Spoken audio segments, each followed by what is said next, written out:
Hello televiewers, and thanks for joining us once again on this another fresh edition of the agenda coming to you from the Metropolitan Archdiocese of Douala here in the economic capital. My name is Lasha Kingsley and this is the agenda. Today our focus is school resumption in Cameroon. We will be receiving His Eminence Christian Cardinal TUMI, retired Archbishop of the Douala Metropolitan Archdiocese here in the economic capital. I will be right back.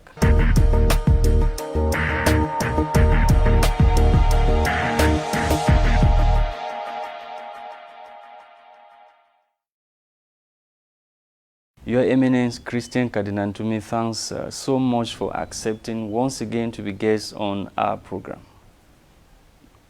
You're always welcome. Your Eminence, school resumes in Cameroon. That's the academic year 2019-2020 resumes in a week. And you were seen recently at Salle de Fête Aqua launching a campaign for back to school and peace in Cameroon alongside Jean-Jacques Ekindi, which you say you are going to fully start the peace crusade come August 29. Your Eminence, can you help me understand the difference between this peace movement and the Anglophone General Conference? The peace movement and the Anglophone meeting we are preparing for are two absolutely different things. The peace movement we are launching in Douala concerns the whole nation. But the Anglophone movement we are preparing for the conference concerns only the English-speaking part of the country. So, and we are preparing a document to inform the head of state of what is truly taking place in the English-speaking part of the country. So it has absolutely nothing to do with the peace movement. The peace movement concerns all Cameroonians who will prefer to see that peace reigns everywhere in our country. But the problems of the English-speaking part of the country are specifically different from what the peace movement is all about. They are two different things. Many people have argued that you are skipping steps. You have abandoned the AGC. If not, you should have first of all brought the Anglophones together before getting into a national dialogue, another peace movement that has to do with national dialogue. We are not on a national dialogue. Yet, it's not us to call the national dialogue. So what are you actually doing with Jean-Jacques Ekindi? Peace and peace campaign for children to go back to school. Nothing else. Nothing else. Your Eminence, the separatist leaders abroad have launched a campaign of 3 weeks lockdown in a bid to frustrate the resumption of the 2019-2020 school year. And I think there they are wrong. Let me quote what you said at Salle de Fête Aqua on the 21st of August. You said, if guns do not stop being fired, there will be no going back to school in the northwest and the southwest regions of the country. Peace is capital for going back to school. This is a conviction I hold very strongly. End of quote. To the military, you equally said that they should hold back their arms but should remain in their camps, while to the Amber boys, you said they should drop their arms. Yes. Is this not double standard and controversial coming from a figure like you? You cannot imagine an army without arms. Nowhere in the world. You cannot imagine an army without arms. They must have arms to be ready to defend the nation. any other person, any other citizen has arms with the authorization of the state. No other person is allowed to have arms. To do what with them? You cannot imagine an army without arms. If we are attacked, what happens? By a foreign enemy. The army is there to fight a foreign enemy. So the army must have arms. But in this case, the war is internal. The use is another story. You must make distinctions. To have arms and to use the arms. So are you saying the military are not using the arm correctly? Yes. There are cases where they have military. The army has killed people, innocent people. That is condemnable. The arms are not for that. It's the misuse of arms. They should have. So there's no contradiction anywhere there. It's not double, no. The Amba boys have no right to have arms. But they say they are defending themselves. Well, if you are defending yourself, or I get authorization to have the arms. There's no Cameroonian to defend himself. He should call to the authorities, military authorities, to defend him. If I am attacked, I call the police, I call the gendarme, I call them to defend me. I do not defend myself. I cannot do it. I have not the capacity to do it. So if you are attacked innocently, you call the army. The army is there to defend us, each and every one of us. So the problem of the worries of many now is the ongoing armed conflict. Yet school is 1 week away. Yes. That's the pity of it all. As the bishop said, well, I hope you have read the letter of the bishops of the ecclesiastical province of Bamenda. Many television channels have been commenting on that, positively. They condemn all arms, the misuse of arms, whether it is from the side of the Amba boys or from the side of the army. So how do we get out of this situation now? Well, the government, the head of state, everybody is turning to him. The army should get out of the streets and from the villages. If the children see the army around the street, they cannot go to school. The problem now is that everybody is afraid. The fear that has gotten hold of the people, that's the problem. So how do we get out of the fear? Well, we come out of drop the arms. Because so many calls coming from the civil society organizations, you have peace movements, that of Jean-Jacques Kindi and the AGC, for Ambas to stop firing, drop their weapons, but nothing has been done. Well, what should be done? The army should, it is the military is the authority that should give the instructions. I'm sure that if the president says today, arms down from the side of the army, the Amba boys will also put down their so-called arms.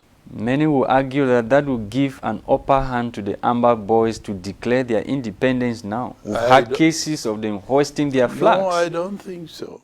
I don't think so. The Amba, if the military wanted to destroy the Amba boys and their camps, they would have done so long ago. I think they are afraid of international opinion, that's all. They have the means. The Amba boys have not got the means to face the army of a nation. From where do they get the arms? They don't have the arms. We have their leaders abroad who are calling. Every day we see them on television. Who are their leaders? We sent a mission there, we didn't see any leader.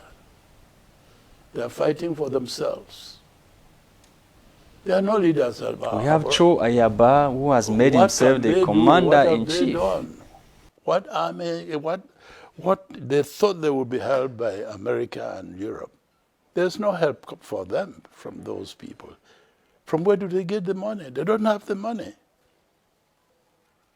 Some of them are looking for jobs.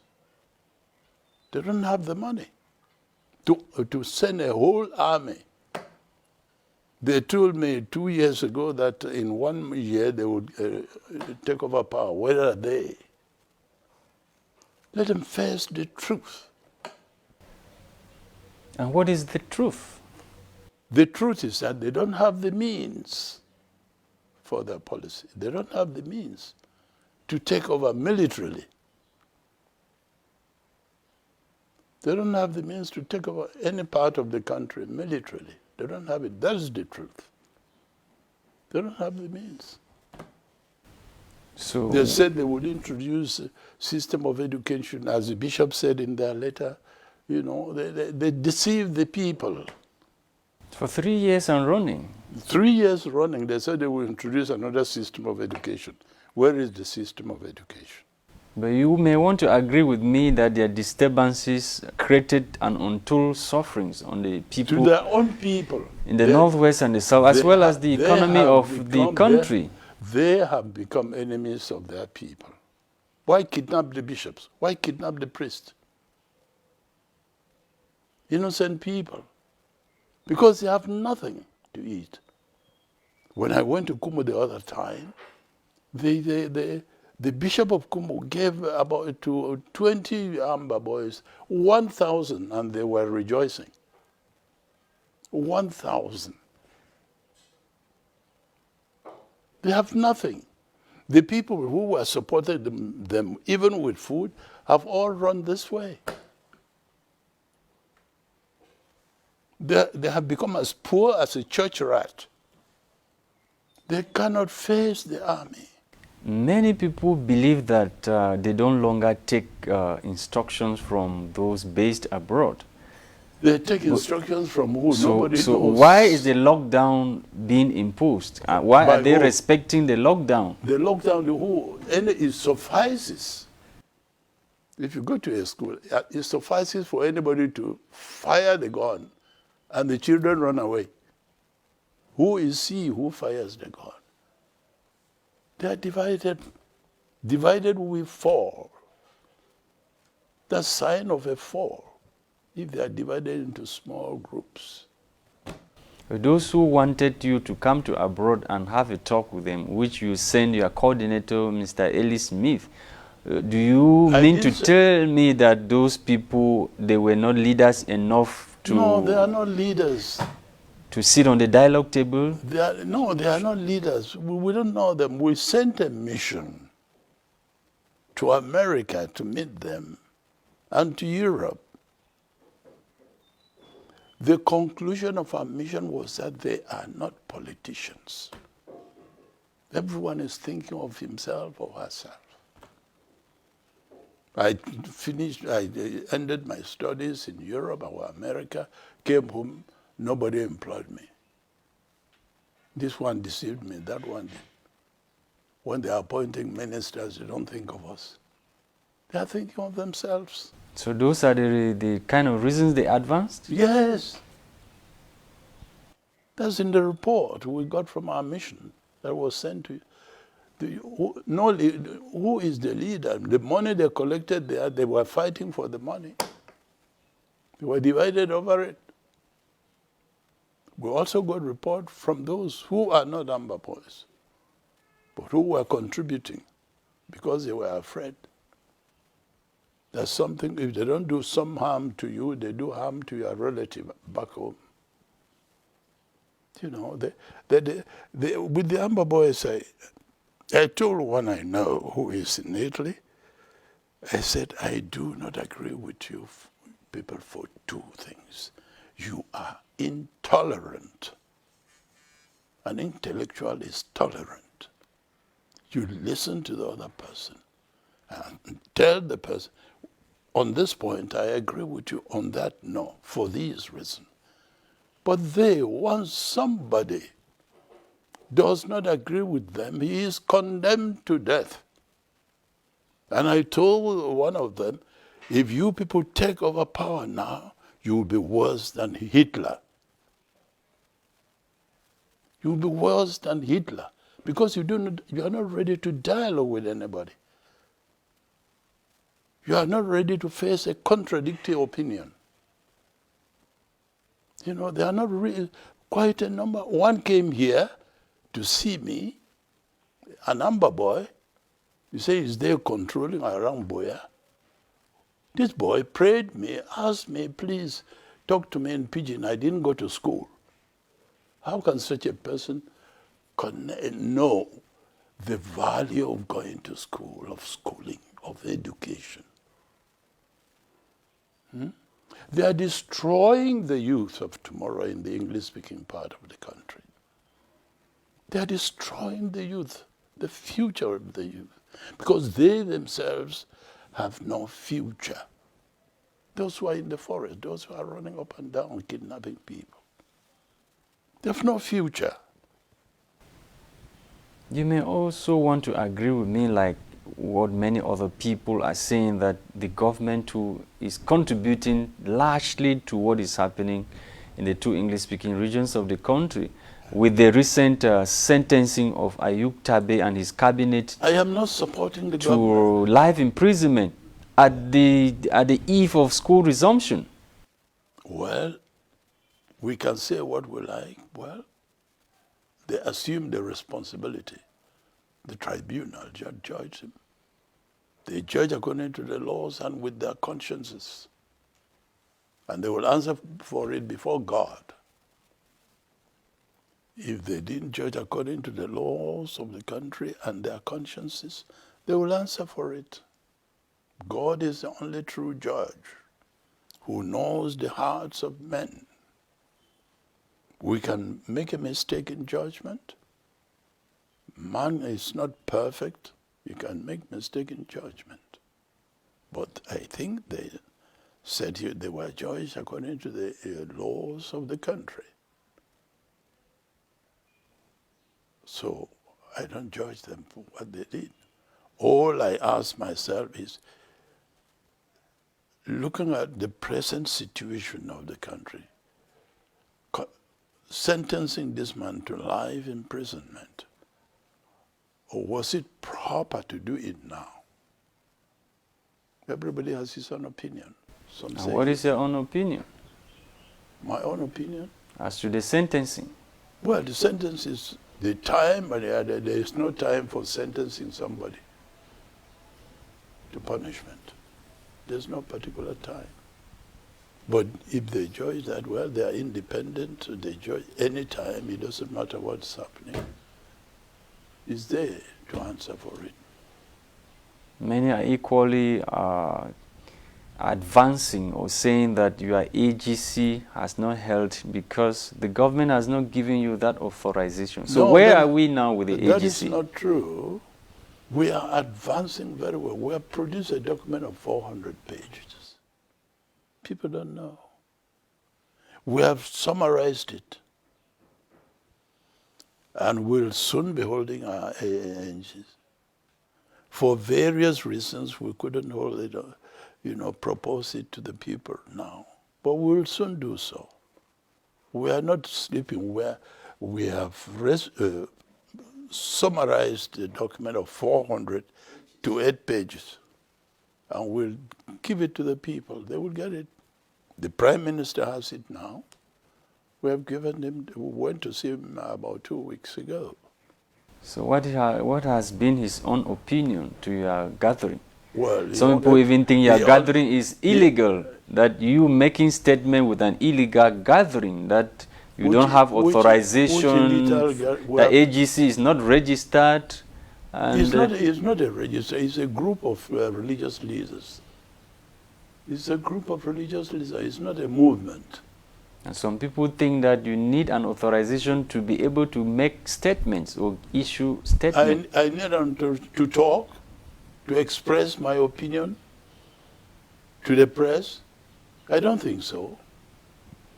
That I need that I need authorization from who? For the gathering. For the gathering, the AGC. That's why we asked, according to the law, we have done so well. We have done so. It's they who are afraid to take position. Those who have the right and the duty, they have not said no, they have not said yes. We can go ahead if we want it. But you need security. If you go ahead without the people who have the moral obligation or the security to be able to support you during the holding of your meeting. What do you know how many people we assemble here every January? 11,000. Without any security. But the AGC will be holding in either in Bamenda or in Boya. And so what? With the prevailing security situation. It can be held here in Douala. Can be held in Yaoundé. Provided it is the Anglophones who are, trying to say what they think, what should be done. As I said, the summary of the questionnaire we sent, of the results of the questionnaire we sent out, are already with the Prime Minister. Our meeting is to send this document to the head of state, the president. And once we do that, our work is finished. We are not trying to intervene, to preside the dialogue or to negotiate between the government and the Amba boys. That's not our work. We are causes of this problem, socio-economic problem, propositions for solutions. That's what we're doing. And when we do it, we send it to the president.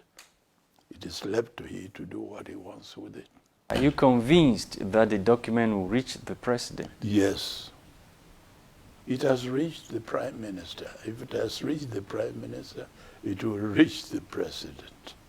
We know how to send documents to the president directly. And I have done that quite a number of times. Your Eminence, many people want to know from a prominent figure like you, have you had the opportunity or request to meet the President of the Republic ever since this conflict went military? Of course, I have asked for audience with the President himself. While he could not receive me, his Chief of Cabinet received me. Was the meeting fruitful? What did you tell him? I don't know what the fruitfulness what we were. I mean, met your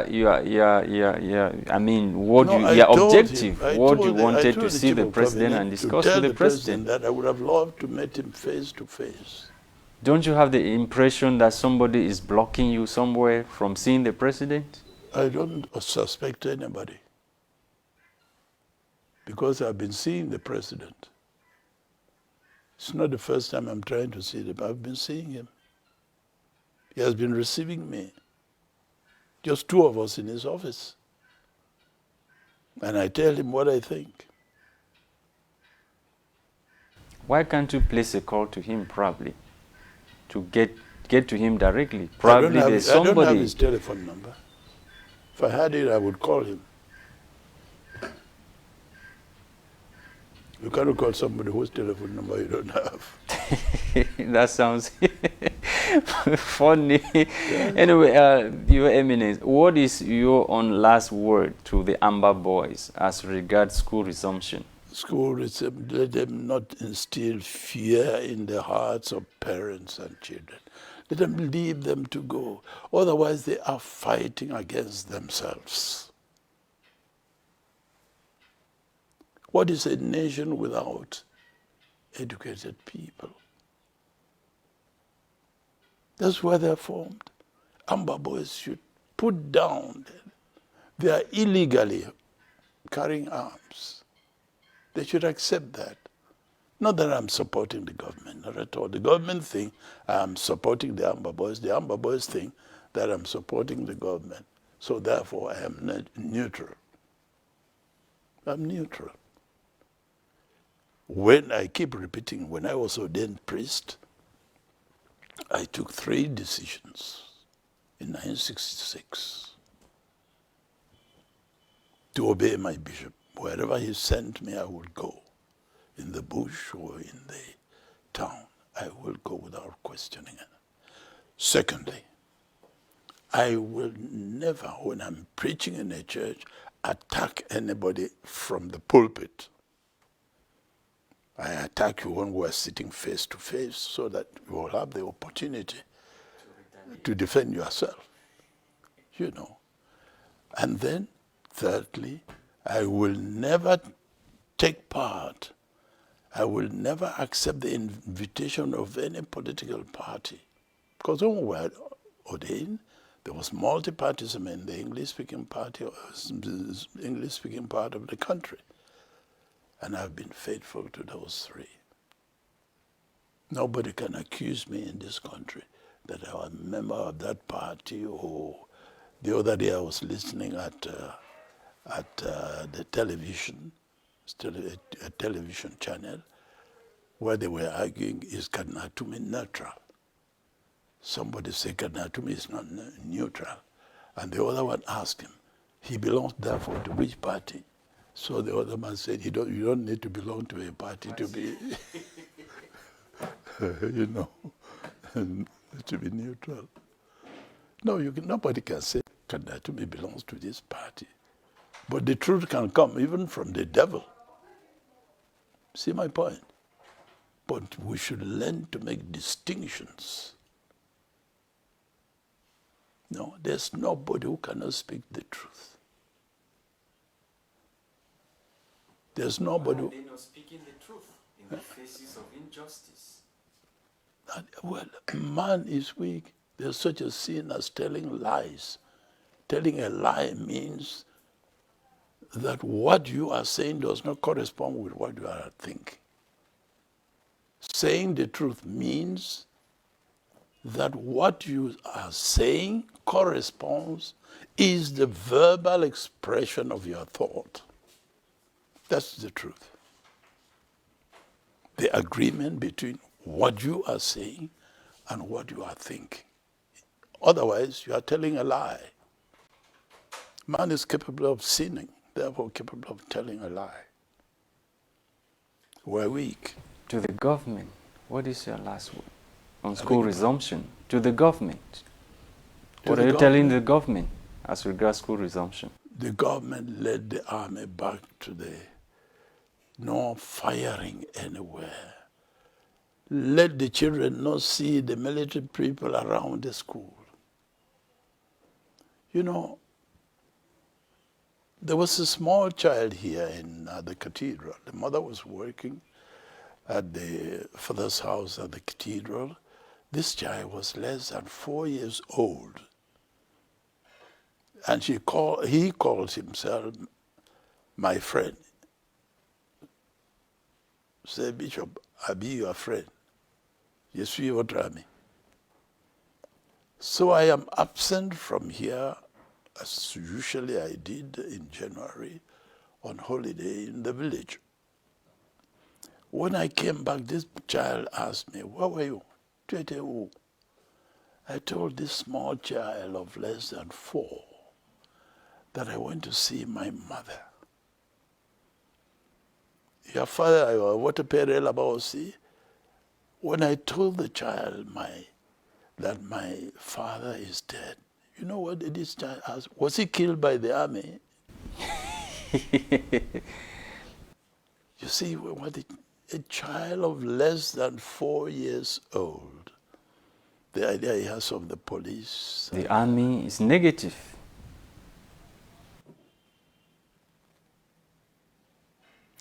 He wants to become a priest. He's in a seminar. He was in a seminary. So he told me he is in class 3 now in a secondary school in Douala. He told me, I asked him, do you still want to become a priest? He said, no. So I asked, why? He said he does not want to be killed.